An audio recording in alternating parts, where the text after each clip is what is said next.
मेरी 7 पीढ़ी में कोई बिहार नहीं गया। मेरी 7 पीढ़ी में कोई बिहार नहीं गया और इस ST/SC एक्ट ने मुझे वहां पर 6,500-7 हजार सेंट्रल जेल बेहूर के कैदियों के बीच में रखा होता, लेकिन मुद्दा चूंकि कहीं न कहीं मुझसे भी जुड़ा हुआ ये ST/SC एक्ट, इसलिए आज मैं अपने आप को रोक नहीं पाया। कहने की आज़ादी से पहले हमारे पे खूब अत्याचार हुआ, तो अब शायद वो इसका बदला ले रहे हैं। बंधु यहाँ पर पधारे हैं, बुजुर्गों को प्रणाम और युवाओं को नमस्कार। हालांकि मैं पेशे से पत्रकार हूँ, इसलिए मंच पे बोलना मेरे काम में थोड़ा सूट नहीं होता, लेकिन मुद्दा चूंकि कहीं न कहीं मुझसे भी जुड़ा हुआ ये ST/SC एक्ट, इसलिए आज मैं अपने आप को रोक नहीं पाया।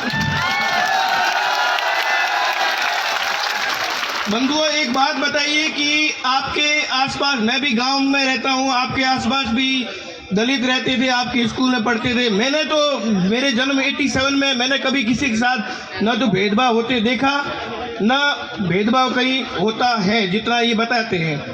बावजूद इसके कुछ लोग सिर्फ इस एक्ट के आड़ में प्रताड़ित करने और तथाकथित रूप से ये कहने की आज़ादी से पहले हमारे पे खूब अत्याचार हुआ, तो अब शायद वो इसका बदला ले रहे हैं।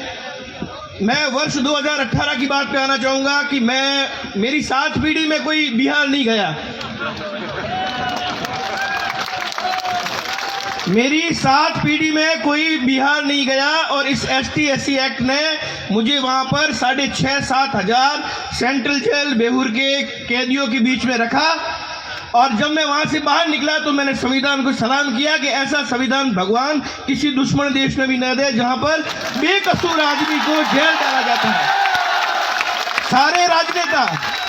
सारे राजनेता वोट बैंक के लिए बिल्ली की तरह अपनी आंखें मूंद सकते हैं, लेकिन ये बात वो ना भूले कि अगर इसी तरीके से मिसाल बनती गई ST/SC एक्ट के तहत जो प्रताड़ना, तो आप भी कभी बचेंगे नहीं। ये लिख के ले लीजिए।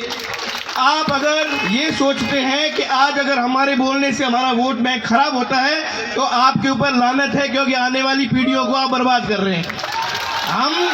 हमारी पीढ़ियां आपको कोसेगी कि आप जब बोलने वाले ओहदे पर थे तब आप खामोश रहे, और इस खामोशी की वजह से आने वाली पीढ़ियां दब दब के रहने को मजबूर हैं। हम किसी जाति के खिलाफ नहीं, हम किसी वर्ग के खिलाफ नहीं, हम किसी के खिलाफ नहीं, लेकिन अगर हमारे वेद भी कहते हैं, पुराण भी कहते हैं, हमारे जितने भी धार्मिक जो रूप से, सामाजिक रूप से जो अगुआ है, वो कहते हैं कि अन्याय को सहन करना सबसे बड़ा गुनाह है। तो क्या आपको लगता है कि सिर्फ और सिर्फ खुन्नस निकालने के लिए किसी के पीछे सिंग लगता है, तो उसको निशाने पर लेने के लिए आप ST/SC एक्ट को टूल बनाए और निर्दोषों को जेल में डलवाए? आप इस एक्ट की एक सबसे बड़ी दुखद पहलू को देखिए कि आपकी घर की महिलाएं, आपका बच्चा अगर वो UPSC RPSC के लिए या किसी सरकारी नौकरी के लिए प्रयासरत है, आप कभी भी इस बात को लेकर अपने आप को सुरक्षित महसूस नहीं कर सकते कि ST/SC एक्ट उसको प्रभावित नहीं करेगा। तो अगर पीढ़ियों को बचाना चाहते हैं तो इस एक्ट का एक बार पुनर्मूल्यांकन